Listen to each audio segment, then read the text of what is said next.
अगर आप एनडीए के एक लार्जेस्ट पार्टी अगर उस गठबंधन में देखिए तो बीजेपी है। बीजेपी क्या कर रही है, वो शासन कर रही है। जनता दल यूनाइटेड सबसे छोटी पार्टी है, वो भी प्रेशर में है। मुकेश जी प्रेशर में थे, बाहर चले गए।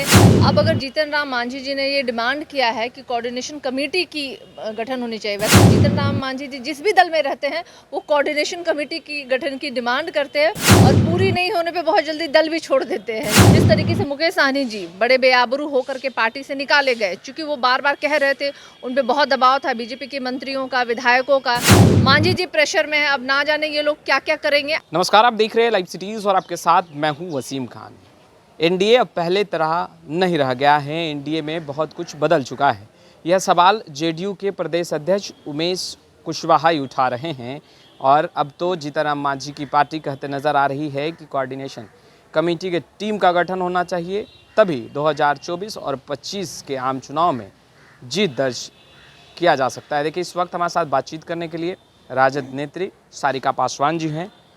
पहले की तरह अब एनडीए नहीं रह गया है, कहीं ना कहीं जो टूट है वो देखी जा रही है। अब तो सवाल एनडीए के कई घटक दल भी उठाने लगे।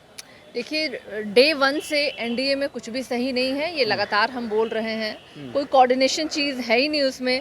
अब अगर जीतन राम मांझी जी ने ये डिमांड किया है कि कोऑर्डिनेशन कमेटी की गठन होनी चाहिए, वैसे जीतन राम मांझी जी जिस भी दल में रहते हैं वो कोऑर्डिनेशन कमेटी की गठन की डिमांड करते हैं और पूरी नहीं होने पर बहुत जल्दी दल भी छोड़ देते हैं। ये उनका मतलब पिछले आप अगर निकाल के देख लीजिए तो ये है, उनके साथ ऐसा रहा है। लेकिन चलिए हम बात करते हैं अभी एनडीए की वर्तमान जो स्थिति है। एनडीए में वाकई में कुछ नहीं सही है, इसमें तो कोई शक या इसकी शुबा की बात नहीं है। जिस तरीके से मुकेश सहनी जी बड़े बेआबरू होकर के पार्टी से निकाले गए, क्योंकि वो बार बार कह रहे थे, उन पे बहुत दबाव था बीजेपी के मंत्रियों का, विधायकों का। क्योंकि भाई एक अगर आप एनडीए के एक लार्जेस्ट पार्टी अगर उस गठबंधन में देखिए तो बीजेपी है। बीजेपी क्या कर रही है, वो शासन कर रही है और एक मूक दर्शक के रूप में, एक डमी जो मुख्यमंत्री के रूप में माननीय मुख्यमंत्री नीतीश कुमार जी काबिज है।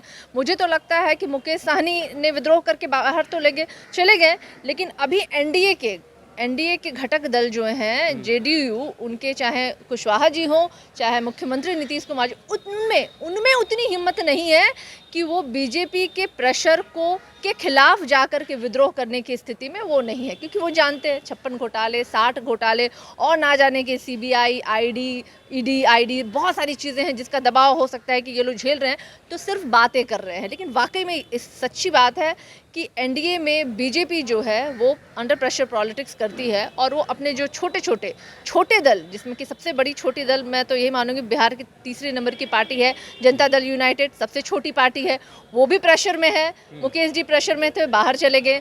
मांझी जी प्रेशर में है, अब ना जाने ये लोग क्या क्या करेंगे। आने वाले वक्त में हो सकता है आपको सत्ता परिवर्तन का एक माहौल देखने को मिलेगा। यानी आप लोग तैयार हैं? हम तो डे 1 से तैयार हैं, क्योंकि ऐसे ठगबंधन की कोई समय सीमा नहीं होती, वो निश्चित रूप से गिरना है। 5 साल बहुत लंबा वक्त होता है और सुचारू रूप से चलाना इनके बस की बात नहीं है, क्योंकि ठग करके, चोरी करके इन्होंने गठबंधन में आकर के ये सत्ता में काबिज हुए, तो उससे निश्चित रूप से टूटना है। हम तो डे 1 से तैयार हैं।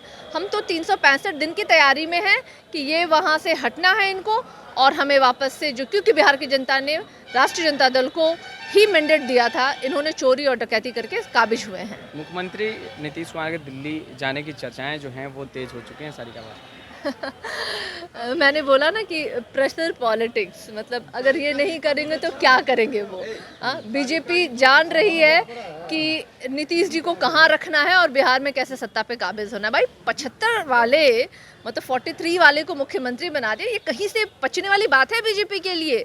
अरे वो दिखावे के लिए उन्होंने शुरू में किया था कि हाँ भाई आप मुख्यमंत्री बनेंगे, मुख्यमंत्री का चेहरा है।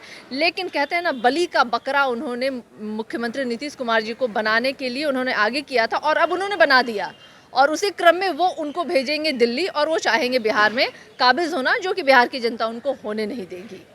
आपने सुना, सारिका पासवान जी को साफ तौर पर कहती नजर आ रही हैं कि मुख्यमंत्री नीतीश कुमार को बीजेपी ने बलि का बकरा बना दिया है। खैर, लाइव सिटीज के साथ बने रहें। आपका बहुत बहुत शुक्रिया।